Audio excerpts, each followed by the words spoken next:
Meu filho fingiu não me conhecer na rua. O que eu fiz em seguida fez ele correr atrás de mim. Olá, meu nome é Ivone e essa é a minha história.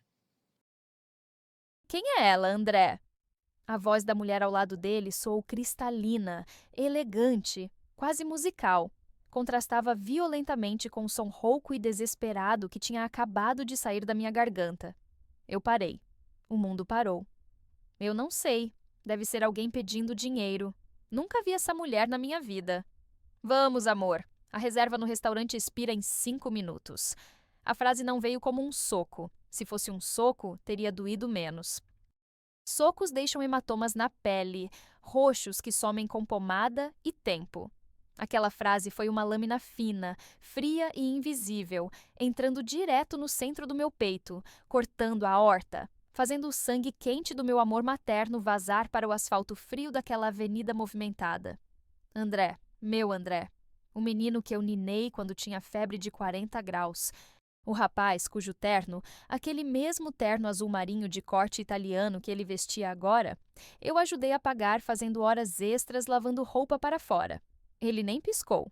Ele ajeitou a gravata, aquele gesto nervoso que ele tem desde os 12 anos quando mente, e virou as costas. O barulho da cidade sumiu, as buzinas dos carros, o apito do guarda de trânsito, a conversa da multidão. Tudo virou um zumbido surdo, como se eu estivesse no fundo do oceano. A única coisa que eu ouvia era a batida descompassada do meu próprio coração nos ouvidos. Tum-tum, tum-tum, falhando, engasgando. Minhas mãos tremiam, segurando a sacola térmica barata de plástico vermelho. Dentro dela, o empadão que ele tanto amava, que ele tinha me pedido por mensagem de texto ontem à noite. Mãe, tô com saudade da sua comida. Traz no escritório amanhã? Eu trouxe. Eu atravessei a cidade, peguei 2 ônibus lotados, protegi aquela sacola com meu corpo para ninguém esbarrar e amassar o almoço do meu menino. E agora eu era alguém pedindo dinheiro. Eu era nunca vi essa mulher. Sabe? Há dores que a gente não deseja nem para o pior inimigo, mas a dor da ingratidão de um filho, essa tem um peso diferente. É como se a gente falhasse na nossa missão mais sagrada. Se você, assim como eu, sente um nó na garganta quando vê uma injustiça dessas, se você não suporta ingratidão e valoriza quem correu pelo seu sucesso, já clica aqui para se inscrever no canal. Vamos viver essa história juntos até o final, porque eu prometo, o que vem a seguir não é sobre vingança, é sobre dignidade. E me conta aqui nos comentários, quero muito saber, de onde você está me ouvindo hoje? Qual cidade? Quero sentir que não estou sozinha nessa conversa. E mais um recado antes de continuar nossa história. Talvez você esteja vivendo seu próprio drama pessoal, mas saiba que existe um autor maior cuidando do seu roteiro. Jesus entregou a própria vida para que o seu fardo fosse leve. Quer que eu ore pela sua vida? Comenta fardo aqui embaixo. Agora, com o coração em paz, vamos voltar para nossa história. Eu fiquei ali, parada no meio da calçada. As pessoas passavam por mim, esbarravam nos meus ombros. Dá licença, senhora, alguém resmungou. Eu era um obstáculo, uma estátua de sal e dor no meio do fluxo frenético da hora do almoço. Vi as costas do André se afastarem. Ele colocou a mão nas costas da moça loira e alta. Eles riam. Ele nem olhou para trás. Nenhum instinto, nenhum remorso fez ele virar o pescoço para checar se a mãe dele estava bem. Se eu tinha dinheiro para voltar. Se eu estava chorando. Nada. A indiferença dele era um muro de concreto. Olhei para o reflexo na vitrine de uma loja de luxo ao meu lado. Vi uma mulher de 60 anos. O cabelo grisalho preso num coque simples, feito às pressas porque eu queria que o empadão chegasse quente. O vestido florido que já tinha sido lavado tantas vezes que as flores estavam desbotadas, quase transparentes. As sandálias ortopédicas confortáveis, mas gastas. Naquele reflexo, eu entendi o que o André viu. Ele não viu a mãe que o amamentou. Ele não viu a mulher que vendeu as alianças de casamento para pagar a faculdade dele. Ele viu a pobreza. Ele viu o passado que ele queria apagar. Eu era a mancha de sujeira na imagem imaculada do executivo de sucesso que ele tinha construído. Senti um peso na mão direita. A sacola. Abri o zíper devagar. O cheiro do frango com catupiry subiu, quente, acolhedor, familiar. O cheiro da nossa cozinha nos domingos de chuva. O cheiro de casa. Mas o André não queria mais casa. Ele queria o mundo. Uma lágrima, apenas uma, solitária e pesada, escorreu pelo meu rosto. Ela contornou as rugas, marcas do tempo que gastei cuidando dele, e morreu no canto da minha boca. Tinha gosto de sal. Eu não gritei. Não fiz escândalo. Não corri atrás dele gritando: "Filho, sou eu." Minha dignidade, aquela que meu pai me ensinou a ter mesmo quando a gente só tinha feijão no prato, me segurou no lugar. Fechei a sacola. Respirei fundo, sentindo o ar poluído da cidade arranhar meus pulmões. O André tinha feito uma escolha naquele momento. Ele escolheu matar a mãe dele para que a mendiga não atrapalhasse o almoço. Muito bem, André. Se eu morri para você hoje, então você terá que aprender a viver como um órfão. Dei meia volta. O caminho para o ponto de ônibus nunca pareceu tão longo, nem meus pés tão pesados. Mas eu não olhei para trás. A Ivone, que chegou naquela rua cheia de esperança e amor, tinha ficado lá, invisível na calçada. Quem voltava para casa agora era outra mulher. Uma mulher quebrada, sim, mas uma mulher que estava prestes a acordar. O ônibus parou com um solavanco brusco, o chiar dos freios gastou ferindo meus ouvidos. O motorista gritou algo impaciente para um passageiro que demorava a subir, mas a voz dele parecia vir de muito longe. Eu me sentei no banco preferencial, aquele direito que a idade me deu e que o André dizia que era coisa de velho acabado. Acomodei a sacola térmica no colo. Ela ainda estava morna. Aquele calor contra a minha barriga foi como um gatilho. Fechei os olhos e, de repente, o cheiro de diesel e suor do ônibus desapareceu. Fui transportada para 30 anos atrás, para um quarto úmido de uma casa de fundos onde a chuva batia na telha de amianto como se fossem pedras. Lembrei da noite da bronquite. André tinha 4 anos. O peito dele chiava. Era um som agudo, desesperador, como um gatinho miando sem ar. Fiu, fiu. Eu não tinha dinheiro para o táxi até o hospital, e a chuva caía torrencialmente lá fora, transformando a nossa rua de terra num rio de lama vermelha. Mãe, dói! Ele gemia, a mãozinha minúscula agarrando a gola da minha camisola. Aqueles dedinhos brancos, tão frágeis, apertando com tanta força que deixaram marcas na minha pele. Eu não pensei. Enrolei ele no meu único cobertor de lã grosso, aquele que ganhei da minha avó. Tirei o meu casaco para cobrir a cabeça dele, ficando apenas com a camisola fina no frio de agosto. Saí na chuva. A água gelada encharcou meus ossos em segundos, mas eu corria. Corria com ele nos braços, escorregando na lama, sentindo o peso dele, que na época era o único peso que eu carregava com prazer. A mamãe tá aqui, filho. A mamãe não vai deixar nada te acontecer. Eu repetia isso como um mantra, misturando minhas lágrimas com a chuva. Quando chegamos à emergência, eu era um trapo molhado, tremendo de hipotermia com os lábios roxos. Mas ele estava seco. Ele estava protegido. O médico me olhou com pena enquanto colocava a máscara de oxigênio no André, mas eu não me importei. O alívio de ver o peito dele subir e descer com facilidade foi o meu pagamento. Naquela noite, sentada numa cadeira de plástico duro da recepção, esperando ele melhorar, eu fiz um pacto com Deus. Tira de mim, Senhor. Tira-te a minha saúde, tira o meu descanso, tira o meu orgulho, mas dá um futuro para esse menino. E Deus cobrou. Ah, como cobrou! A imagem mudou na minha mente. O ônibus balançava, mas eu estava agora na cozinha apertada, 10 anos depois. O cheiro não era mais de chuva, era de amaciante barato e ferro quente. Vapor. Muito vapor. Eu passava roupas para fora, pilhas e pilhas de camisas sociais de advogados e médicos do bairro Nobre. Minhas costas ardiam numa dor crônica que eu disfarçava com analgésicos baratos. Minhas mãos... Olhei para elas agora, ali no ônibus. As articulações grossas, a pele manchada. Cada marca dessas foi construída naquelas noites em claro. Eu me lembrava do André adolescente, com 17 anos, entrando na cozinha às 2 da manhã.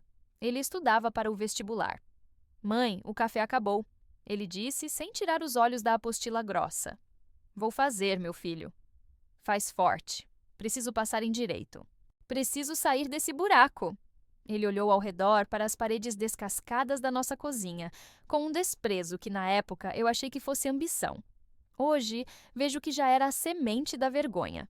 Eu levantei, desliguei o ferro e fiz o café. Enquanto a água fervia, olhei para a minha mão esquerda. A marca branca onde a aliança costumava ficar ainda estava fresca. Eu tinha vendido a aliança naquela semana. A aliança que foi do meu falecido marido, o pai que o André mal conheceu.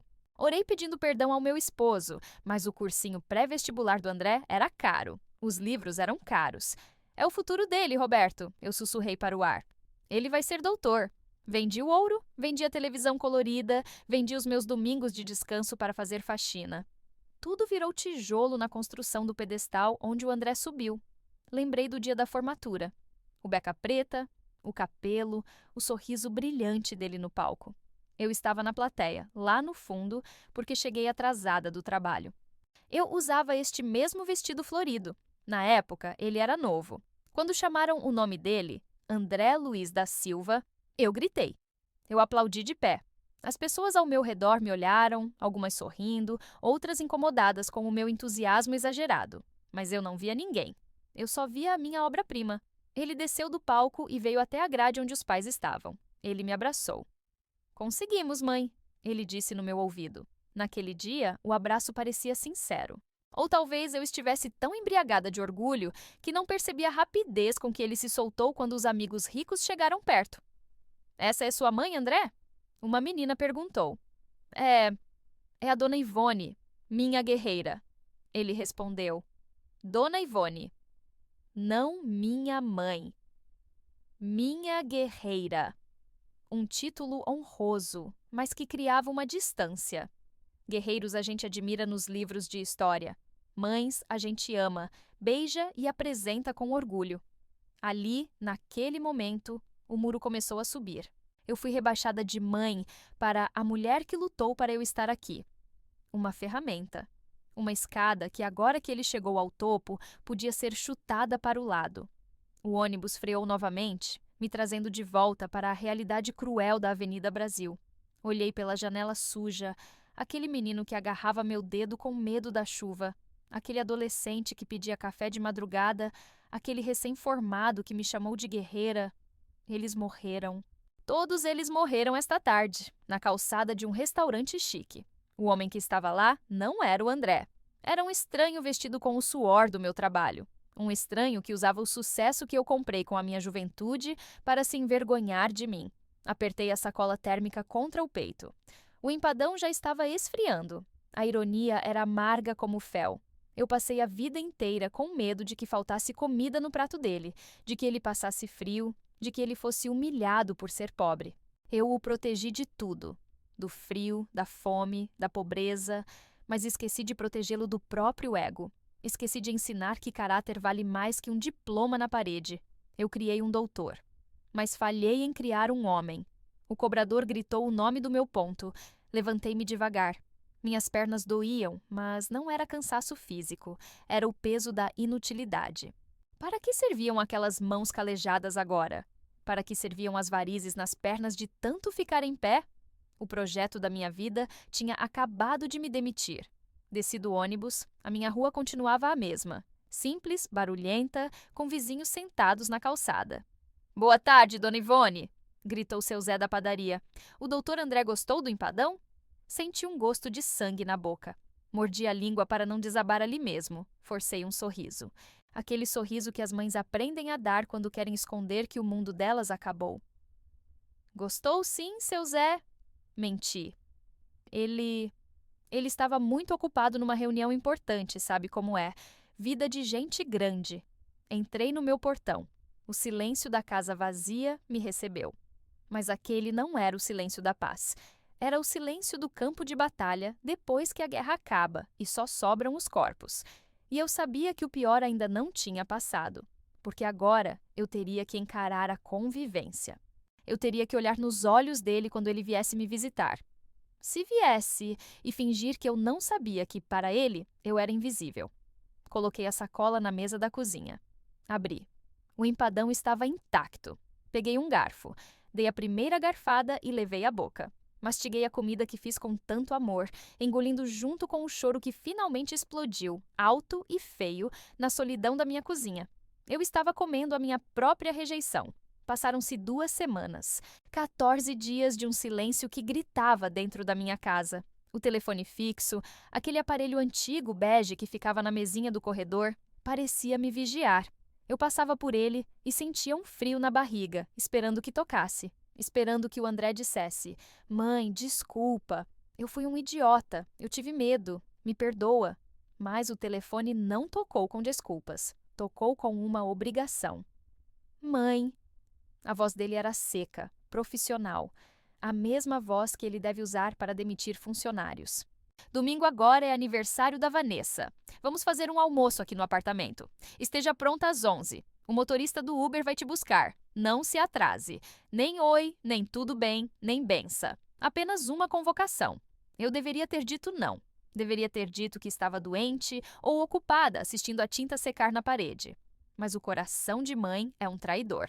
Ele se agarra a migalhas. Eu pensei, é a minha chance. Talvez no ambiente dele ele relaxe, talvez ele me abrace. Ah, a esperança. Ela é a última que morre, mas é a primeira que nos faz de palhaça. Cheguei ao prédio dele, um edifício espelhado nos jardins, com porteiro de terno e um saguão que cheirava a chá branco e dinheiro novo. O porteiro me olhou de cima a baixo antes de interfonar, conferindo se eu não era uma vendedora ambulante que tinha furado o bloqueio. "Pode subir. Cobertura 2. Elevador de serviço, por favor, senhora. As compras e prestadores de serviço sobem pelo lado esquerdo." Eu não estava com sacolas de compras. Eu estava com a minha bolsa de couro sintético, a melhor que eu tinha. Eu era a mãe do proprietário. Mas engoli o seco, baixei a cabeça e fui para o elevador de serviço, aquele forrado com capas acolchoadas para não arranhar com mudanças. Eu me senti exatamente isso, uma mobília velha sendo transportada. Quando a porta se abriu, entrei na sala. Era tudo branco, bege e cinza. Tão limpo que doía os olhos. Não havia uma foto nossa. Nenhuma. Havia quadros abstratos, esculturas de metal retorcido, livros de capa dura que ninguém lia. Parecia um consultório dentário de luxo, não um lar. "Você chegou?" André surgiu do corredor. Estava descalço com uma taça de vinho na mão. Ele me olhou e o olhar dele parou nos meus sapatos. "Mãe, por favor, o piso é mármore travertino importado. A Vanessa tem pavor de germes da rua. Tem uns chinelos descartáveis ali na entrada." Tirei minhas sandálias. Senti a frieza do chão através da meia fina. Calcei os chinelos de papel, me sentindo uma paciente de hospital. "Oi, Dona Ivone!" A voz aguda veio da cozinha. Vanessa, a loira da rua. A mulher que riu enquanto eu ficava para trás. Ela surgiu flutuando num vestido de seda cor de pêssego, linda, impecável e fria como um iceberg. Ela veio até mim, mas não me abraçou. Fez aquele gesto de beijinho social, encostando a bochecha no ar a 10 centímetros do meu rosto, fazendo um som de smack sem contato físico, como se tivesse nojo de borrar a maquiagem ou pegar minha velhice. "Trouxe alguma coisa?" Ela perguntou, olhando para minha bolsa. Eu fiz aquele bolo de fubá cremoso que o André gostava quando era criança." Tirei o pacote, embrulhado em papel alumínio e dentro de uma sacola plástica de supermercado. O sorriso dela vacilou. Foi uma fração de segundo, mas eu vi a careta. O desprezo. "Ah, fubá! Que rústico!" Ela pegou a sacola com a ponta dos dedos como se fosse lixo tóxico. "Amor, leva para a cozinha de serviço? A gente não vai servir isso agora. Não combina com o cardápio do chefe. Mas depois a Rosa leva para casa. Ela adora essas coisas pesadas." Coisas pesadas. A Rosa leva. Rosa era a empregada. O bolo que eu acordei às 5 da manhã para fazer, peneirando a farinha 3 vezes para ficar fofinho, foi rebaixado a comida de funcionário. O almoço foi um calvário lento e doloroso. Sentamos à mesa de vidro. Eram 6 pessoas, um casal de amigos deles, ambos advogados, o André, a Vanessa e eu. Eles falavam de viagens para as Maldivas, da cotação do dólar, do novo carro elétrico da Tesla. Eu tentava acompanhar, sorrindo, balançando a cabeça. "Ah, e a senhora, Dona Ivone?" O amigo do André, um rapaz de óculos redondos, perguntou por educação. "Está planejando alguma viagem?" O silêncio caiu na mesa. André parou com o garfo no meio do caminho. Eu senti a tensão dele. Ele estava rezando para eu não falar besteira. "Ah, eu Eu gosto muito de ir na Praia Grande na temporada, visitar minha comadre. Respondi simples. Vanessa soltou uma risada nasalada. Praia Grande, que pitoresco. Aquela areia lotada, né? Deve ser uma experiência antropológica. Todos riram. Um riso educado, cruel. Minha mãe é simples, Gustavo. André cortou, a voz dura. Ela se contenta com pouco. É o jeito dela. Se contenta com pouco. Eu olhei para o meu filho, o homem que eu ensinei a andar. Eu me contento com o que o dinheiro honesto pode pagar, meu filho. Eu disse, baixo, mas firme. André bateu o garfo no prato. O som de metal contra a porcelana ecoou como um tiro. Mãe, por favor, não comece com seus discursos de humildade. Estamos num almoço agradável. Não estrague o clima com essa vibe de sofredora. Ninguém aqui tem culpa se a vida foi dura para você. Engoliu o pedaço de salmão. Ele desceu quadrado, arranhando a garganta. A conversa mudou. Eles começaram a falar em inglês sobre um investimento. André sabia que eu não entendia inglês. Eles ergueram uma barreira linguística na minha frente, me excluindo na minha própria cara. Eu fiquei ali, olhando para o prato, brincando com a comida, me sentindo uma criança de castigo na mesa dos adultos. Depois do almoço, fui até a varanda gourmet. A vista da cidade era linda. De lá de cima, os problemas pareciam pequenos. Ouvi passos atrás de mim. Pensei que fosse o André vindo se desculpar. Era a Vanessa. Ela segurava uma taça de champanhe e tragava um cigarro eletrônico com cheiro de menta. Dona Ivone, ela começou olhando para o horizonte sem me encarar. A gente precisa conversar sobre o futuro. O futuro? É. O André anda muito estressado. A carreira dele está num momento crucial. Ele precisa de imagem, sabe? De leveza. Ela se virou para mim. Os olhos azuis eram duas pedras de gelo. Essas visitas, esses seus jeitos, o cheiro das suas roupas. Isso tudo puxa ele para baixo. Lembra ele de uma época que ele já superou. O cheiro das minhas roupas? Minha voz falhou. Eu tinha usado meu melhor perfume de alfazema. Cheiro de casa fechada, de passado, de pobreza, Ivone. Vamos ser sinceras. Ela deu um passo à frente, invadindo meu espaço pessoal. Você não cabe nessa moldura aqui. Você é uma mancha na tela. O André tem vergonha, mas ele não tem coragem de te dizer. Então eu estou dizendo. De mulher para mulher. Pare de forçar a barra. Fique no seu mundo. Deixe o André voar. Você já serviu para o que tinha que servir. Agora, descanse. Longe da gente. Eu fiquei paralisada. As palavras dela eram piores que bofetadas. Ela estava me dizendo que eu era descartável. Um invólucro vazio. Ele concorda com isso? Sussurrei. Vanessa sorriu. Um sorriso vitorioso. Quem você acha que pediu para eu vir aqui falar? Ele não quer te magoar, tadinho. Ele é muito bonzinho. Mas ele não aguenta mais essa obrigação de te incluir. Olhei para dentro da sala através do vidro. André estava rindo, servindo mais vinho para os amigos. Ele parecia leve, feliz, livre. Ele me viu olhando. O sorriso dele murchou por um segundo. Ele desviou o olhar rapidamente, fingindo interesse no lustre. Aquele desvio de olhar foi a confirmação. Não era só a Vanessa, era ele. Eles conversavam sobre mim na cama antes de dormir. Eles riam das minhas roupas, do meu vocabulário, do meu amor. Eu era o incômodo semanal, a velha chata que precisava ser tolerada. Entendi, eu disse. Minha voz saiu estranhamente calma. Não havia choro dessa vez. O choro tinha secado no ônibus, 2 semanas atrás. O que restava agora era uma cratera fria no peito. Ótimo. Vanessa tragou o cigarro novamente. O motorista já está lá embaixo te esperando. Não precisa se despedir de ninguém. Fica chato interromper a conversa agora que está animada. A gente diz que você teve uma dor de cabeça. Tchau, Ivone. Ela deu as costas e voltou para a festa. Eu fiquei sozinha na varanda. O vento no desvendro andar era gelado. Peguei minha bolsa. Olhei para os meus pés, calçados naqueles chinelos de papel ridículos. Tirei os chinelos, coloquei minhas sandálias velhas e gastas. Senti o mármore frio sob a sola de borracha. Saí sem olhar para trás. Atravessei a sala de cabeça erguida. Ninguém notou. Eu era um fantasma, mas enquanto eu descia no elevador de serviço, cercada pelas proteções acolchoadas, algo mudou dentro de mim. A dor latejante da rejeição começou a endurecer. Ela estava virando cimento. Eu tinha passado a vida inteira construindo o alicerce do André. Pois bem, se eu construí, eu também sabia onde estavam as vigas de sustentação. E se eles acham que eu sou apenas passado, eles não perdem por esperar o futuro que eu vou desenhar. Cheguei em casa e fui direto para o armário do meu quarto.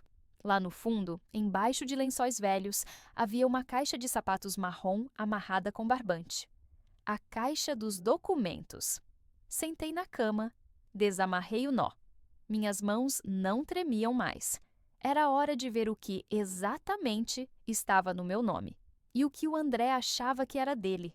A bondade da dona Ivone tinha acabado de sair do recinto. A proprietária tinha chegado. A luz amarelada do abajur de cabeceira projetava sombras longas nas paredes do meu quarto. Eu estava sentada na beira da cama, com a caixa de sapatos aberta diante de mim. O cheiro de papel guardado, de poeira e de tempo invadiu minhas narinas. Era o cheiro da minha história. Uma história que o André e a Vanessa achavam que podiam apagar com um estalar de dedos e uma taça de champanhe.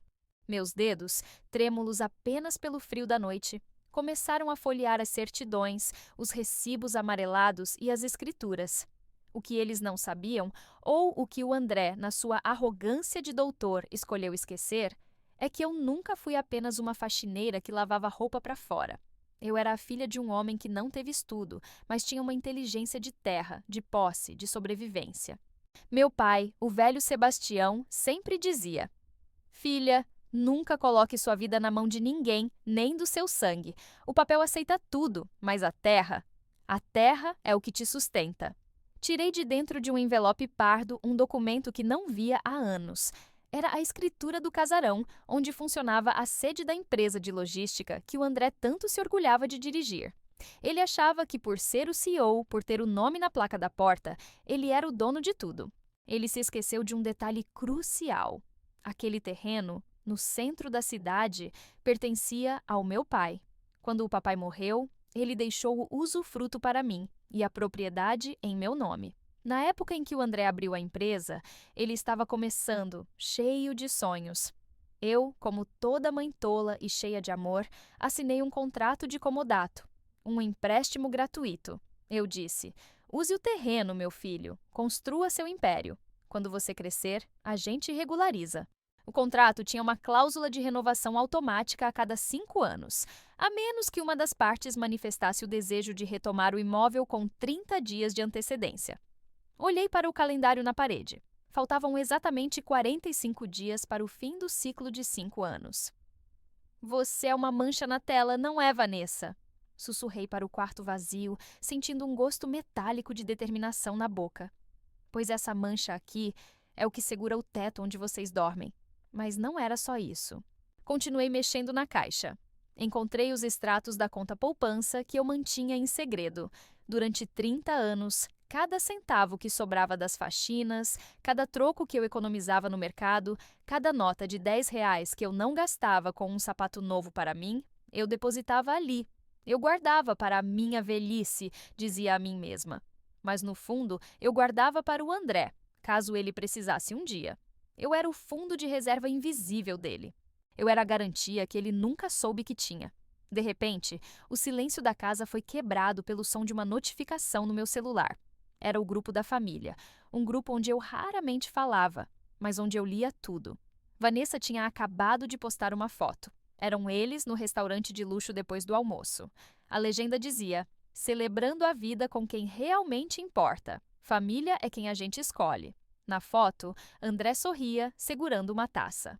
Ele parecia ter esquecido que, horas antes, a mãe dele saiu de sua casa pelos fundos, calçando chinelos de papel. Aquelas palavras.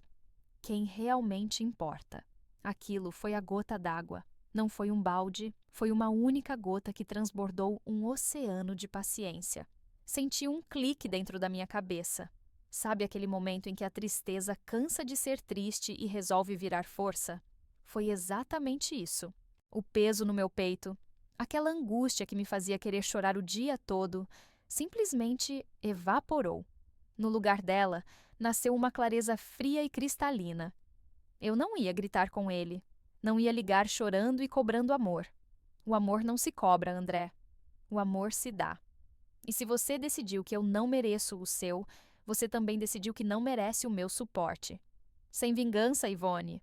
Falei comigo mesma, olhando para o espelho do guarda-roupa. Apenas justiça. Apenas o retorno do que eles plantaram. Eu ia retirar o palco. Queria ver como o grande ator se sairia sem chão para pisar.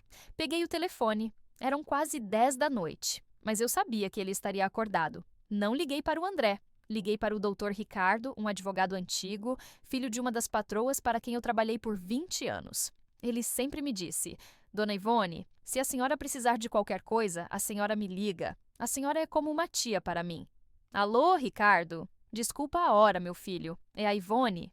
Ah, Dona Ivone, que surpresa! Aconteceu algo? A senhora está bem? Estou ótima, Ricardo. Pela primeira vez em anos, estou realmente bem. Eu preciso marcar uma reunião com você amanhã cedo. Quero rever uns contratos, o terreno da sede da empresa do André e uns investimentos que quero resgatar. Claro, Dona Ivone. O que a senhora tem em mente? Eu decidi me aposentar, Ricardo, mas não da vida. Vou me aposentar de ser invisível. Quero retomar o que é meu. Quero que você prepare uma notificação de encerramento de comodato. Houve um silêncio do outro lado da linha. Ricardo conhecia o André. Ele sabia o que aquilo significava. Dona Ivone, a senhora tem certeza? Isso vai deixar o André em uma situação muito complicada. A empresa dele depende daquela localização para a logística. Se ele tiver que sair em 30 dias, ele quebra. Ele não vai quebrar, Ricardo. Ele é um homem de sucesso, não é? Ele me disse hoje que se contenta com pouco e que eu sou o passado.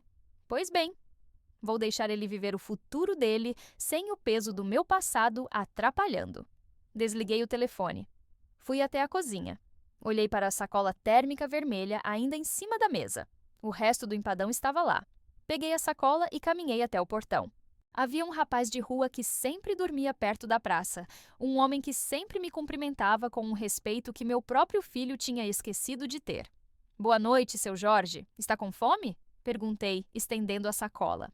Boa noite, Dona Ivone. Ou se estou, o cheiro disso está divino. Pode comer tudo. É um empadão de dignidade, feito com as melhores mãos que eu conheço. Voltei para dentro. Pela primeira vez em semanas, eu não senti vontade de chorar. Fui para o banheiro, lavei o rosto, passei meus cremes baratos, mas cheirosos, deitei na cama e fechei os olhos. O plano estava traçado. Não seria um plano de destruição, mas de desconstrução. Eu ia tirar cada tijolo que eu coloquei naquela casa de luxo, até que sobrasse apenas o André e a sua arrogância. Amanhã, o sol nasceria para uma nova Ivone. A mãe que perdoava tudo tinha ido dormir. A mulher que se respeitava acabara de acordar. Na manhã seguinte, o despertador não precisou de tocar. Às 5h30, os meus olhos já estavam abertos, fixos no teto. Mas não era aquela insônia pesada de quem carrega o mundo nas costas. Era uma clareza vibrante, como se o sangue corresse mais depressa nas minhas veias. Preparei o meu café, forte e sem açúcar, e vesti o meu melhor conjunto de linho bege, uma roupa que eu guardava para casamentos e batizados. Olhei-me no espelho. Eu não via mais a mancha na tela de que a Vanessa falava. Via uma mulher que tinha pagado cada centímetro da sua liberdade com suor e paciência. O escritório do Dr. Ricardo ficava num prédio moderno, todo de vidro, no centro da cidade. Ao entrar, senti o ar-condicionado gelado e o cheiro de papel novo e perfume caro. A secretária sorriu-me com uma deferência que eu não recebia há muito tempo. Dona Ivone, o Dr. Ricardo já a espera. Pode entrar. Ricardo levantou-se assim que me viu. Ele tinha uma expressão de preocupação, mas também de uma curiosidade contida. Sobre a mesa, já estavam espalhadas as cópias dos documentos que eu lhe tinha enviado por foto na noite anterior. Dona Ivone, sente-se, por favor. Eu estudei a situação durante a madrugada. A senhora tinha razão. O contrato de comodato do terreno da empresa é improrrogável se a senhora manifestar a vontade agora. Além disso, ele hesitou, ajustando os óculos. Eu verifiquei os registros de imóveis. A senhora não é apenas dona do terreno da empresa. O apartamento onde o André mora, aquele nos jardins, O que tem o apartamento, Ricardo? Perguntei, sentindo o meu coração acelerar. O André comprou-o através de uma holding, uma empresa de fachada para pagar menos impostos. Mas o capital inicial dessa empresa, ele veio de uma doação que a senhora fez, lembra-se? Quando vendeu a casa do seu pai e deu o dinheiro para ele investir. Lembrei-me. Eu tinha assinado papéis que nem li, confiando cegamente no meu filho. Na altura, o André fez a senhora assinar como sócia majoritária da holding para facilitar o financiamento. Ele provavelmente achou que a senhora nunca iria perceber, ou que, se percebesse, nunca faria nada. Juridicamente, dona Ivone, a senhora é a dona de 60% daquele apartamento e de 100% do terreno onde a frota de caminhões dele dorme todas as noites. Um silêncio pesado caiu sobre a sala. Eu fechei os olhos por um segundo. O André não era apenas ingrato, ele era descuidado. Ele tinha construído o seu castelo de cartas sobre o meu quintal e achou que a dona do terreno nunca iria querer colher os frutos. Ricardo, disse eu com a voz firme, eu quero que prepares as notificações. Tudo dentro da lei. Quero a rescisão do comodato do terreno. Ele tem 30 dias para retirar a operação de lá ou pagar um aluguer de mercado, que eu sei que ele não consegue suportar agora com os investimentos que ele fez em novos caminhões. E o apartamento? No apartamento, eu quero que notifiques a holding de que vou exercer o meu direito de venda da minha parte das cotas. Ou ele me compra, ou o apartamento vai para o mercado. Ricardo suspirou, mas começou a dactilografar. A senhora sabe que isto vai ser uma bomba na vida dele, não sabe? A Vanessa, ela não vai reagir bem. A Vanessa não é o meu problema, Ricardo. O André é que é o meu problema. Ele precisa de aprender que o passado dele é quem sustenta o presente dele. E se ele tem vergonha da base, ele não merece o topo. Saí do escritório com uma pasta debaixo do braço. O próximo passo era o banco. Eu tinha aquela poupança secreta. 30 anos de moedas e notas escondidas. Quando o gerente viu o montante acumulado e os juros de décadas, ele até me ofereceu um café numa chávena de porcelana. Dona Ivone, a senhora é uma excelente poupadora. O que pretende fazer com este valor? Quer reinvestir em fundos de alto rendimento? Olhei para o ecrã do computador dele. O valor era suficiente para eu viver o resto da minha vida com um conforto que nunca me permiti. Daria para viajar, para comprar uma casa na praia, para nunca mais ter de lavar uma peça de roupa que não fosse a minha. Eu quero resgatar uma parte, respondi. Quero renovar a minha casa. Quero contratar uma equipa para pintar, trocar o telhado, transformar o meu jardim. E o restante, quero que abra uma conta nova, mas não no meu nome. O gerente franziu a testa. No nome de quem? No nome de uma fundação de apoio a idosos abandonados, mas quero ser eu a gerir. Quero que esse dinheiro ajude pessoas que, como eu, foram tratadas como manchas pelos próprios filhos. Ao sair do banco, o sol estava forte. Senti uma adrenalina que não sentia desde que era jovem. O medo de ser descoberta, que me assombrava no início da manhã, tinha sido substituído por uma satisfação fria. Passei em frente a uma loja de telemóveis e comprei um aparelho novo, de última geração. O meu antigo tinha o vidro partido e a bateria viciada. Configura-o para mim, por favor, pedi ao vendedor. E bloqueia estes números aqui. Bloqueei o André. Bloqueei a Vanessa. Não queria ouvir gritos, nem súplicas, nem insultos. Pelo menos não agora. Eu precisava de paz para executar a segunda parte do plano. Cheguei à casa e vi os meus vizinhos. O seu Zé da padaria acenou. Dona Ivone, que elegância! Vai a algum evento? Vou sim, seu Zé. Vou ao evento mais importante da minha vida. E qual é? A minha própria libertação. Entrei em casa e fechei o portão. Olhei para as paredes que me viram sofrer, que me viram chorar por um filho que não me via. Comecei a empacotar algumas coisas, não para fugir, mas para limpar. Eu ia tirar tudo o que fizesse lembrar o André. As fotografias dele em criança, os troféus da escola, a cadeira onde ele se sentava para comer o meu empadão enquanto planeava como se vergonhar de mim. A partir de hoje, nesta casa, só ficaria o que fosse meu. O plano estava em movimento. A burocracia era a minha arma silenciosa. O André achava que eu era uma velha que não entendia de nada. Ele ia descobrir que uma mãe que sabe administrar o dinheiro da feira para fazer milagre na mesa, sabe administrar uma retaliação com a precisão de um cirurgião. Agora, era só esperar que o correio batesse à porta dele. Nos dias que se seguiram, eu me tornei uma atriz digna de um Oscar.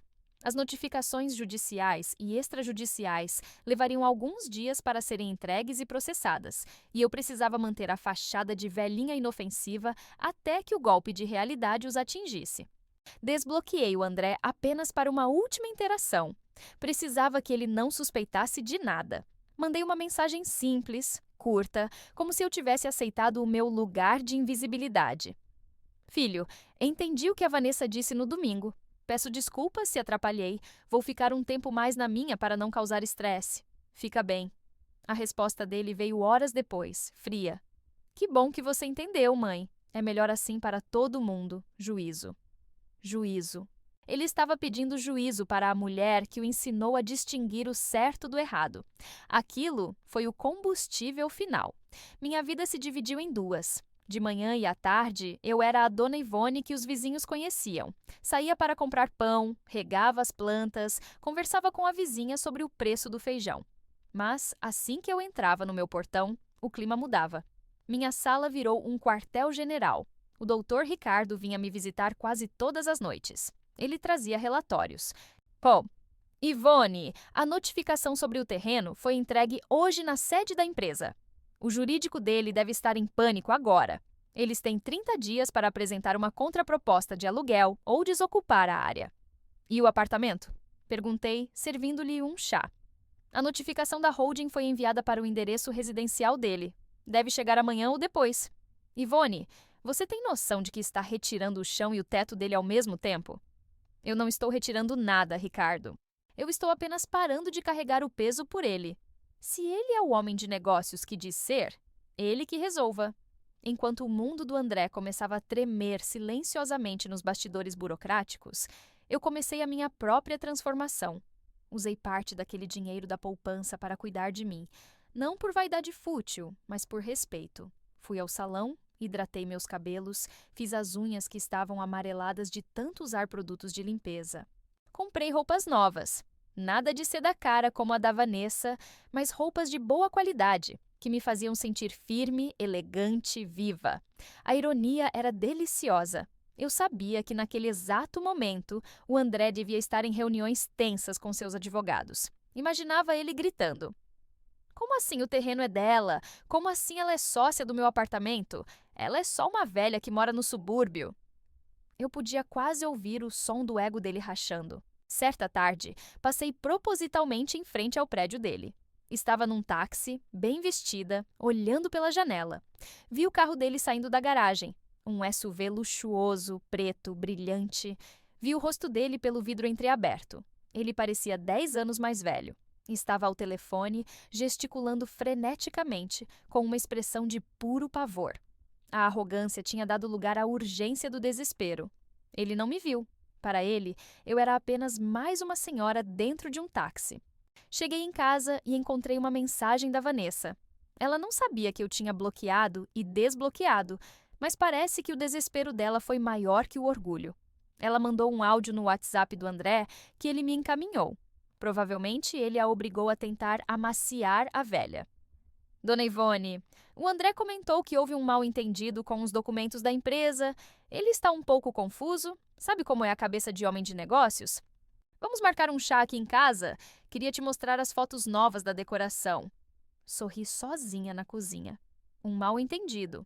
Fotos da decoração. Eles achavam que eu ainda era a Ivone que podia ser comprada com um beijinho no ar e uma xícara de chá morno. Não respondi. Apaguei a mensagem e o áudio. Naquela noite, comecei a organizar a minha saída estratégica. Eu não ia ficar naquela casa para ouvir os gritos dele quando ele viesse cobrar satisfação. Eu já tinha alugado, por meio do Ricardo, uma pequena casa charmosa em uma cidade serrana próxima. Um lugar com jardim, silêncio e ar puro. Onde ninguém me conhecia como a mãe do Dr. André, mas apenas como a Dona Ivone. Preparei as malas com calma. O que eu não levaria, eu doaria. Você está sendo muito fria, Ivone, disse a voz da minha consciência, aquela que tinha sido moldada por anos de submissão materna. Não é frieza, respondi para o espelho. É colheita. Eu estava vivendo uma vida dupla. Por fora, a mãe que entendeu o seu lugar. Por dentro, a arquiteta de uma nova realidade. O vilão estava fazendo planos para um futuro de luxo, sem saber que o alicerce desse luxo já tinha sido vendido. Ele estava escolhendo os vinhos para a próxima festa, enquanto eu já tinha entregue as chaves da adega para o novo dono. O palco estava montado. O público ainda não sabia, mas o cenário ia mudar no meio do ato. Amanhã, Ricardo. Amanhã eu saio, avisei ao meu advogado pelo telefone. E a carta, Ivone? Já escreveu? Já. Está em cima da mesa da cozinha, onde tudo começou. Deitei-me para dormir pela última vez naquela casa. O silêncio era absoluto. O André ainda não tinha vindo bater à minha porta, porque o orgulho dele o impedia de acreditar que eu era a autora daquelas notificações. Ele devia estar achando que era algum erro do cartório ou um ataque de algum concorrente. Pobre André. Ele esqueceu que a pessoa que mais conhece os seus pontos fracos é aquela que o carregou no colo. O sol nasceu pálido naquela manhã, filtrando-se pelas frestas da persiana de madeira da minha sala. Era o dia. O dia em que a dona Ivone, a mancha na tela, deixaria de ocupar o espaço que o filho tanto desprezava. O caminhão de mudança chegou pontualmente às 7 horas. Não era um caminhão grande. Eu não queria carregar tralhas ou lembranças pesadas. Levaria apenas o essencial. Meus livros, minhas roupas novas, a colcha de retalhos que minha mãe fez e alguns utensílios de cozinha que tinham alma. O resto, os móveis que o André comprou por caridade para mobiliar minha casa com sobras do escritório dele, ficariam para trás. Ver a casa ser esvaziada foi uma experiência estranhamente terapêutica. A cada caixa que saía, um peso saía dos meus ombros. O barulho das fitas adesivas lacrando o papelão era o som de um ciclo se fechando. "Para onde vamos, senhora?" perguntou um dos rapazes da mudança, carregando minha poltrona favorita. "Para o começo de uma nova história, meu jovem", respondi, com um sorriso que ele provavelmente não entendeu. Caminhei pelos cômodos vazios. O eco dos meus passos agora era nítido. Parei no quarto que um dia foi do André. As marcas de adesivos de super-heróis ainda estavam na porta. Uma sombra de um menino que eu amei com cada fibra do meu ser. Toquei a madeira fria. Ali, naquela porta, eu fiz os riscos que mediam o crescimento dele, ano após ano. "Olha, mãe, cresci 2 centímetros", ele dizia orgulhoso. Ele cresceu em altura, sim, mas encolheu em caráter. Fui até a cozinha. O sol agora batia na mesa de fórmica branca. Era ali que eu passava as madrugadas esperando ele chegar da faculdade. Era ali que ele comia o empadão. Era ali que ele me contava seus sonhos de grandeza. E eu, boba, batia palmas. Abri a bolsa e tirei o envelope branco. Dentro, a carta. Não era uma carta de ódio. O ódio requer uma energia que eu não estava mais disposta a gastar com ele. Era uma carta de alforria. Coloquei-a exatamente no centro da mesa, com a chave da casa por cima, servindo de peso. Olhei ao redor uma última vez. As paredes estavam descascadas em alguns pontos. O teto precisava de pintura. Mas aquela casa tinha dignidade. Ela tinha sido o templo do meu sacrifício. E agora ela ficaria em silêncio. Saí e tranquei o portão de ferro. O som do metal batendo no metal foi o ponto final. Entrei no meu carro novo. Um modelo simples, mas automático e confortável, que o Ricardo me ajudou a comprar. Dirigi para fora do bairro sem olhar pelo retrovisor. Eu sabia que em poucas horas o oficial de justiça entregaria a última notificação, a interdição judicial do uso do terreno da empresa por falta de pagamento do novo aluguel estabelecido. O prazo de 30 dias tinha acabado de começar a correr sob as novas regras, e o André não tinha mais o benefício da minha gratuidade. Enquanto eu subia a serra em direção à minha nova vida, o meu celular, que agora estava num suporte no painel, começou a vibrar incessantemente. Eram 10h30 da manhã. "André está ligando." Ignorei. "André está ligando." Recusei e silenciei. As notificações de mensagens começaram a pular na tela como pipoca. "Mãe, que palhaçada é essa? O oficial de justiça esteve aqui? Você enlouqueceu?" "Atende esse telefone agora, Ivone. A Vanessa está passando mal." Sorri ao ver que, no desespero, ele esqueceu o Dona Ivone e o tom condescendente. Eu voltei a ser Ivone para ele. Não como mãe, mas como uma adversária que ele finalmente respeitava, ainda que pelo medo. Cheguei à casa na serra por volta do meio-dia. Era uma casinha de boneca, com janelas de madeira pintadas de azul e um jardim cheio de lavandas. O cheiro era maravilhoso. O ar era tão puro que parecia limpar os meus pulmões de toda a fuligem da Avenida Brasil.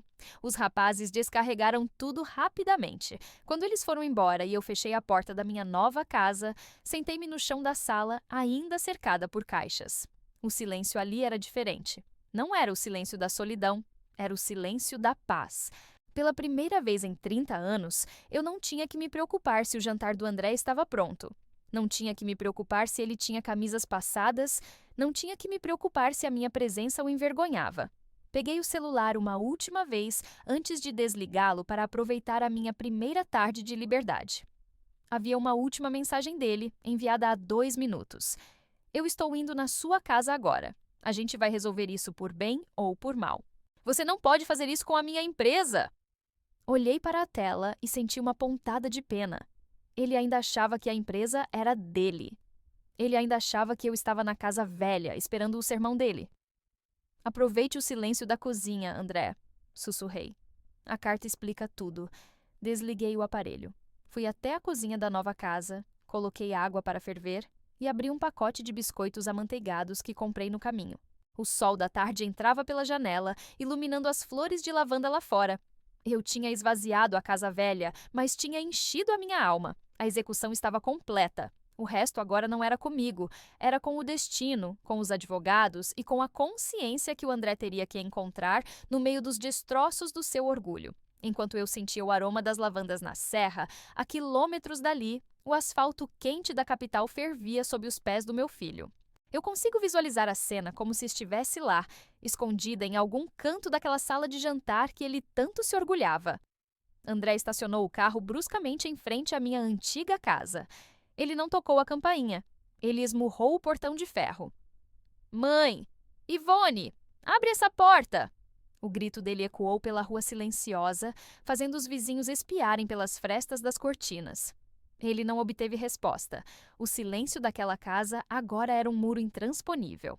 Usando a chave reserva que ele mantinha para emergências, ou melhor, para entrar e sair quando quisesse sem me pedir licença, ele girou a fechadura. A porta rangeu. O impacto do vazio deve ter sido como um soco no estômago. As paredes brancas, nuas. Os pregos solitários onde antes ficavam nossos retratos. O cheiro de desinfetante e ausência. André caminhou pelos cômodos, o som dos seus sapatos de sola de couro ecoando como marteladas num caixão. Não havia mais a poltrona velha, não havia o tapete gasto. Não havia a mãe. Ele chegou à cozinha. A luz do fim da tarde batia na mesa de fórmica, a única coisa que restou. E lá estava ela. A carta. O envelope branco, intocado, sob o peso das chaves. Ele a abriu com as mãos trêmulas. Não de tristeza, mas de uma fúria que estava começando a ser devorada pelo medo. Imagino a voz dele falhando ao ler as palavras que escrevi com tanta calma. Querido André, ou melhor, Doutor André, você me disse que eu era o seu passado e que eu não cabia na moldura do seu presente. Pois bem, eu aceitei o seu diagnóstico. Se eu sou o passado, decidi que o passado deve ficar onde pertence, longe de você. Sobre a empresa, o terreno nunca foi um presente, foi um suporte. Como você tem vergonha da mão que te sustenta, decidi recolher essa mão. O aluguel agora segue o valor de mercado e os atrasados dos últimos 5 anos, que você nunca se ofereceu para pagar, estão sendo cobrados judicialmente. Sobre o seu apartamento, como sócia majoritária da holding, dei início ao processo de dissolução. Você tem 30 dias para comprar a minha parte ou o imóvel será colocado a leilão. A Vanessa disse que eu era uma mancha na tela.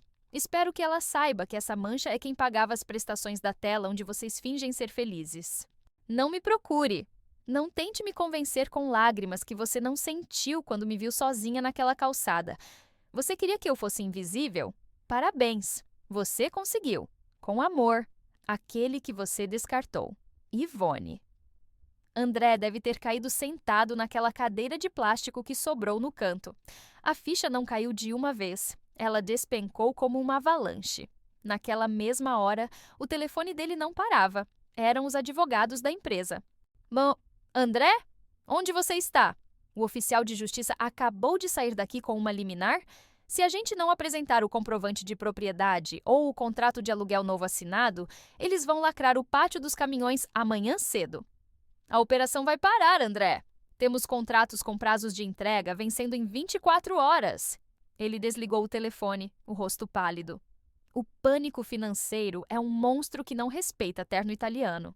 Ele olhou para o lado e viu a Vanessa entrar na cozinha, com os olhos vermelhos de tanto chorar. André, o que está acontecendo? Meus cartões foram bloqueados. Fui comprar aquele jogo de jantar que te falei e a conta deu negada. O gerente do banco disse que houve uma restrição na conta da holding por causa de um processo de dissolução de sociedade. Que sociedade, André? Você disse que era o dono de tudo. André não respondeu. Ele olhou para a carta na mesa. Ele olhou para o vazio da cozinha, onde durante anos ele foi servido com amor e dedicação total. A humilhação que ele me fez passar na rua era uma brisa perto do furacão que agora destruía a vida dele. O abismo não era apenas a falta de dinheiro. Era a percepção de que ele era um castelo construído sobre a areia. E a areia tinha acabado de se levantar e ir embora. Pela primeira vez em anos, André sentiu o que é estar sozinho. Sem a velha para limpar a sujeira, sem a guerreira para segurar as pontas, sem o suporte invisível que ele aprendeu a desprezar. Ele tentou me ligar. 1, 2, 10 vezes. O número chamado encontra-se desligado ou fora da área de cobertura. Ele estava no escuro. E pela primeira vez, o brilho da sua arrogância não era suficiente para iluminar o caminho de volta. O silêncio da minha nova casa na serra era o meu santuário, mas eu sabia que lá embaixo o barulho da queda do André era ensurdecedor. O doutor André estava descobrindo que, sem a fundação, o prédio não apenas balança, ele racha. Os 30 dias seguintes foram um exercício de sobrevivência para ele. O doutor Ricardo me mantinha informada, como um relator de guerra. A empresa de logística, o orgulho do meu filho, entrou em colapso operacional. Sem o terreno para o pátio de manobras e com as contas da holding judicialmente bloqueadas, para garantir a minha cota-parte, os fornecedores pararam de entregar combustível. Os motoristas, com os salários atrasados pela primeira vez, cruzaram os braços. Ivone, ele tentou um empréstimo de emergência. Ricardo me contou por telefone, enquanto eu podava minhas lavandas. Mas o banco negou. O nome dele está vinculado à holding, e a holding está em litígio. Ele é um risco de crédito agora. Mas o pior não foi o dinheiro. O fundo do poço do André tinha um nome: Vanessa. Dizem que o rato é o primeiro a abandonar o navio quando ele começa a afundar. E a Vanessa não era apenas um rato. Ela era uma criatura habituada ao luxo que o suor alheio proporcionava. Sem os cartões de crédito ilimitados, sem o status da cobertura nos jardins e, principalmente, diante da perspectiva de ter que morar em um lugar simples enquanto o processo corria, a mulher da vida dele mostrou sua verdadeira face. Soube, por meio de uma vizinha fofoqueira do prédio dele, que ainda falava com o Ricardo, que os gritos no apartamento eram ouvidos no corredor. "Você é um incompetente, André!" ela gritava. "Você me disse que era o dono de tudo. Como você deixa sua mãe, uma velha do subúrbio, acabar com a nossa vida? Eu não assinei contrato para ser mulher de falido." André, que antes a olhava com adoração, agora via nela o espelho da sua própria futilidade. Ela não estava lá por ele, estava lá pelo que ele ostentava. E o que ele ostentava era, ironicamente, propriedade da velha. A separação foi rápida e feia. Vanessa saiu do apartamento levando tudo o que pôde. Joias, bolsas de marca, até as obras de arte que ainda não tinham sido penhoradas. Ela não olhou para trás. Não houve beijinho no ar. Houve apenas o som da porta batendo e o silêncio de um imóvel de luxo que agora parecia uma tumba. André ficou sozinho. Sem mãe, sem esposa, sem empresa. Ele foi forçado a entregar as chaves do SUV. Passou a andar de ônibus, o mesmo transporte que ele desprezava quando me via chegar. Ele teve que pedir marmita barata porque não sabia fritar um ovo. E o cheiro da comida industrializada de terceira categoria deve ter trazido a lembrança do meu empadão como uma tortura. Ele chegou ao fundo do poço quando teve que vender o próprio relógio de luxo para pagar o condomínio atrasado e não ser despejado imediatamente. Ele, que fingiu não me conhecer na rua para não passar vergonha, Agora era o assunto das rodas de fofoca do meio jurídico, como o executivo que foi derrubado pela própria mãe. Enquanto isso, eu vivia a minha paz. Acordava com o som dos pássaros. Lia meus livros, investia meu tempo e o dinheiro que resgatei em projetos sociais na cidadezinha. Eu era respeitada aqui. Chamavam-me de Dona Ivone, com um carinho que não vinha de dívida, mas de presença. Minhas mãos não estavam mais ásperas pelos produtos de limpeza, mas sim pela terra do meu jardim. Minha pele estava melhor. Meu coração, antes apertado, agora batia num ritmo calmo. Eu não sentia alegria com a desgraça dele. Eu não sou monstro, mas eu sentia um alívio profundo. A justiça não é sobre ver o outro sofrer, é sobre ver a ordem das coisas ser restaurada. O André precisava perder a casca para, quem sabe, encontrar o que restou do seu interior. Ele me procurou hoje, Ivone, Ricardo disse, um mês depois do início de tudo. Ele estava na porta do escritório, estava suado, com a roupa amassada. Ele não pediu para brigar, ele não ameaçou. O que ele queria, Ricardo? Ele queria o seu endereço. Ele disse que precisa falar com a senhora, que não é sobre dinheiro nem sobre o terreno. Ele disse que está perdido. Eu olhei para as montanhas no horizonte. O sol estava se pondo, pintando o céu de laranja e roxo. Você deu o endereço? Não, eu disse que falaria com a senhora primeiro. O que eu faço? Respirei fundo. O ar da serra estava gelado. Dê o endereço, Ricardo, mas diga a ele que eu não recebo o doutor André. Eu só recebo o meu filho. Se ele não souber a diferença, é melhor nem subir a serra. Desliguei. O reencontro era inevitável, e eu sabia que aquele seria o último ato da nossa história. O carro que subiu a ladeira de terra da minha nova casa não era um SUV blindado. Era um táxi comum, desses modelos populares, com a lataria empoeirada pela estrada de chão. Eu estava sentada na varanda, numa cadeira de balanço, observando o movimento das lavandas com o vento. O som do motor morrendo no portão trouxe um aperto antigo no peito, mas eu o controlei. Eu não era mais a Ivone que se deixava levar pelo susto. Ele desceu do carro devagar. André estava diferente. O terno impecável tinha sido substituído por uma calça jeans comum e uma camisa polo que precisava de ferro. O cabelo, sempre perfeitamente penteado com gel caro, estava rebelde e as olheiras profundas denunciavam noites sem dormir. Ele parecia ter envelhecido 10 anos em um mês. Ele parou diante do portão azul. Olhou para a casa, para o jardim cuidado, para a paz que emanava de cada detalhe. Acho que ele esperava me encontrar num barraco, vivendo na miséria para provar um ponto. Encontrar-me plena, bonita e soberana na minha própria vida foi o primeiro choque dele. Pode entrar, André. O portão está aberto. Eu disse, sem me levantar. Ele caminhou até a varanda. Os passos eram incertos, como se ele estivesse pisando em solo sagrado onde não era bem-vindo. Ele parou a 2 metros de mim. O silêncio da serra era tão grande que eu conseguia ouvir a respiração pesada dele. Mãe! A voz dele saiu embargada, um fiapo de som que mal lembrava o tom autoritário de antes. M.I.? Mãe? Repeti, com uma calma que parecia cortante. Achei que eu fosse alguém pedindo dinheiro. Achei que você nunca tivesse visto essa mulher na sua vida. Ele baixou o olhar. Os ombros caíram. André desabou nos degraus da varanda, cobrindo o rosto com as mãos. O choro veio de repente. Não era um choro de cena, de quem quer manipular. Era um choro de quem perdeu tudo, inclusive a si mesmo.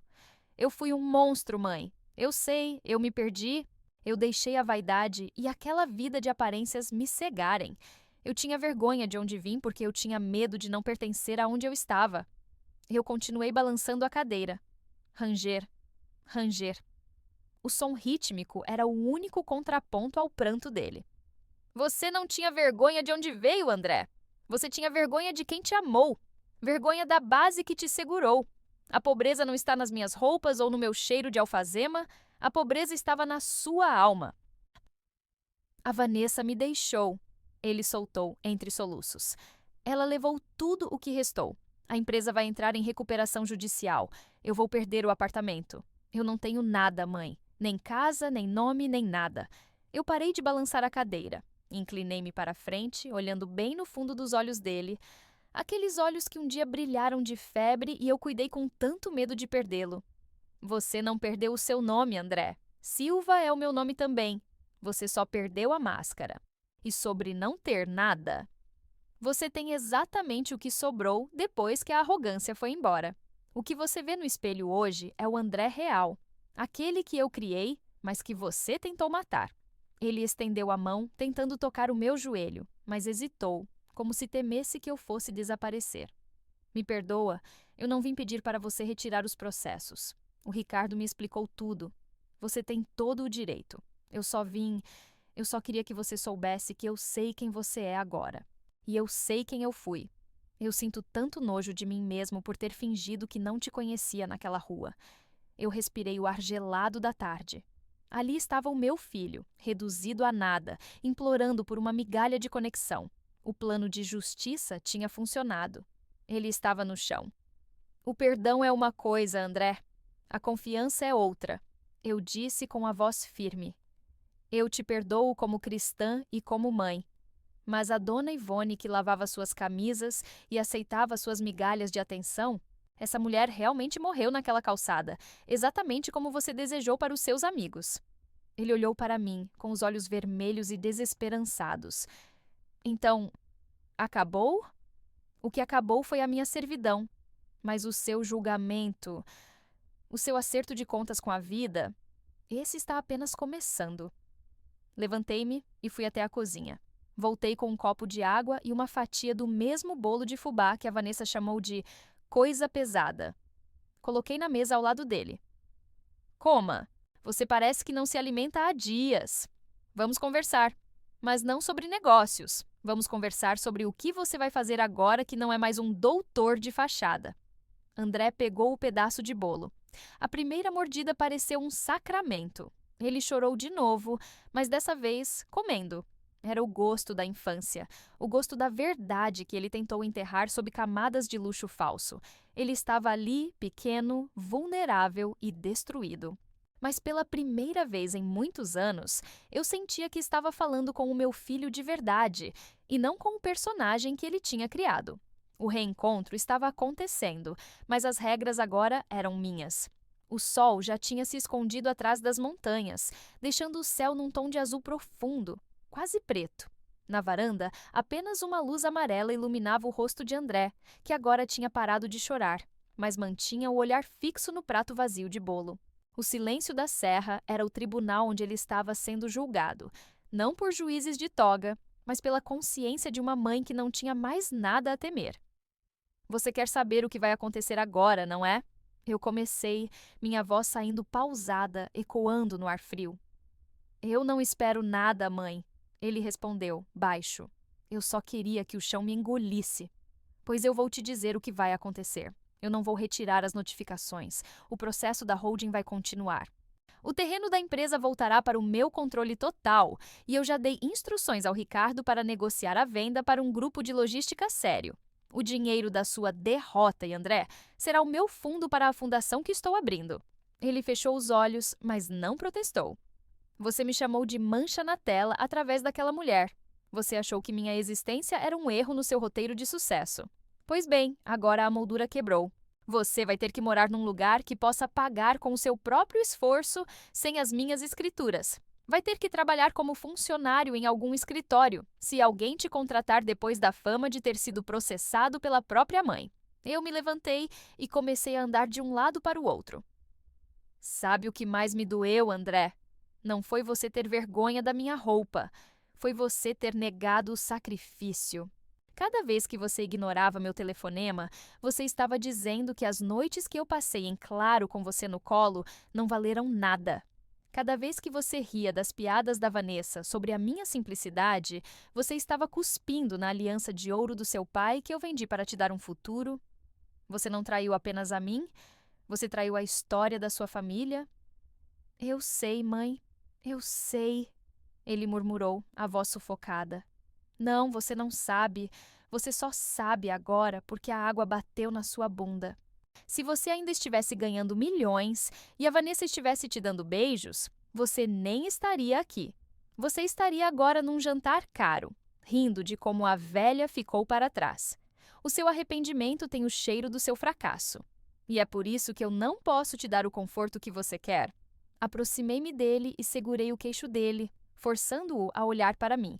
A autoridade nos meus olhos era algo que ele nunca tinha visto. Eu te perdoo como filho, mas não te aceito como cúmplice da minha vida. Você vai embora daqui amanhã cedo. Não vai morar comigo, não vai receber mesada. Você vai viver a vida que um homem comum vive. Vai descobrir o que é pegar ônibus lotado, o que é contar o dinheiro do aluguel e o que é ser invisível para as pessoas que você tanto tentou impressionar. E quando isso acabar? Quando eu me reerguer? Ele perguntou com uma faísca de esperança. Se você se reerguer com seu próprio suor, sem pisar em ninguém, talvez um dia você possa me convidar para um café. Não um jantar de luxo onde eu tenha que entrar pelo elevador de serviço. Um café na sua cozinha, feito por você. Mas até lá, André, o passado vai ficar aqui, vivendo em paz. Eu o soltei. O julgamento tinha acabado. Não havia sentença de prisão, mas havia a sentença da realidade. Eu deixei um colchão e lençóis limpos no quarto de hóspedes. Amanhã, o táxi vem te buscar às 6. O Ricardo vai te enviar os papéis da dissolução final da empresa. Assine todos. Não tente lutar, ou eu tiro até o que sobrou no seu bolso. Eu vou assinar tudo, mãe. Tudo. Ótimo! Agora vá dormir. O cheiro da minha casa é de casa fechada, como a sua ex-mulher dizia. Espero que ele te ajude a lembrar de quem você realmente é durante a noite. Virei as costas e entrei em casa. Fechei a porta de madeira pesada e encostei a cabeça nela. Meu coração estava disparado. Expor toda aquela verdade foi exaustivo, mas necessário. Eu não estava sendo cruel. Estava sendo mãe. E às vezes, ser mãe significa deixar o filho sentir o peso do próprio erro para que ele pare de ser um parasita da alma alheia. Ouvi os passos dele indo para o quarto de hóspedes. O silêncio voltou a reinar. Eu tinha ganhado a batalha, mas não havia troféu. Havia apenas a justiça fria e necessária. A mancha na tela tinha acabado de apagar o desenho do vilão. 6 meses. Dizem que o tempo não cura tudo, mas ele certamente coloca cada peça em seu devido lugar. Hoje, enquanto o sol da tarde banha a minha varanda na serra, eu olho para o jardim e vejo que as lavandas que plantei quando cheguei já estão altas, balançando com uma confiança que eu também aprendi a ter. Minha vida mudou. A fundação que abri com o dinheiro da venda do terreno e da dissolução da holding já está funcionando. Nós atendemos 30 idosos que foram deixados de lado pelas famílias. Eu passo as minhas tardes lá, ouvindo histórias de outras Ivones e Sebastiões. Mas agora eu não ouço com tristeza. Ouço com a autoridade de quem retomou as rédeas do próprio destino. E o André? Ele não desapareceu, mas também não voltou a ser o centro do meu universo. O Dr. André morreu definitivamente. O homem que sobrou trabalha hoje como assistente jurídico em um escritório de médio porte, longe do brilho dos jardins. Soube pelo Ricardo que ele mora num apartamento de 1 quarto, pequeno, mas limpo, na Zona Norte. Ele pega o metrô todos os dias. A Vanessa? O rastro dela sumiu assim que o saldo bancário dele zerou. Soube que ela se casou com um empresário bem mais velho em outro estado. Ela continua sendo uma moldura bonita, procurando uma tela que a sustente. Pessoas como ela nunca mudam. Elas apenas trocam de hospedeiro. Mas o André? Ele mudou. No mês passado, recebi uma carta dele. Não era um e-mail, nem uma mensagem fria de WhatsApp. Era papel e caneta. Ele escreveu: Mãe, hoje completei 6 meses no novo emprego. Com o meu primeiro bônus, comprei uma cafeteira pequena. O café não é tão bom quanto o seu, mas toda manhã, quando sinto o cheiro dele, eu lembro daquela cozinha de fundos. Lembro que eu era feliz lá e não sabia.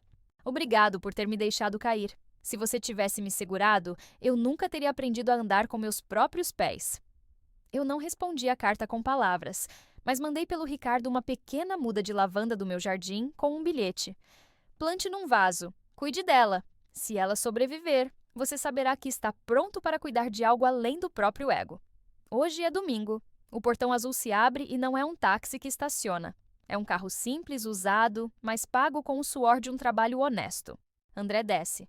Ele traz uma sacola de papel. Bença, mãe, ele diz, aproximando-se da varanda. Deus te abençoe, meu filho. Respondo, e dessa vez eu me levanto para recebê-lo. Ele abre a sacola. Lá dentro há um empadão. Ele mesmo fez.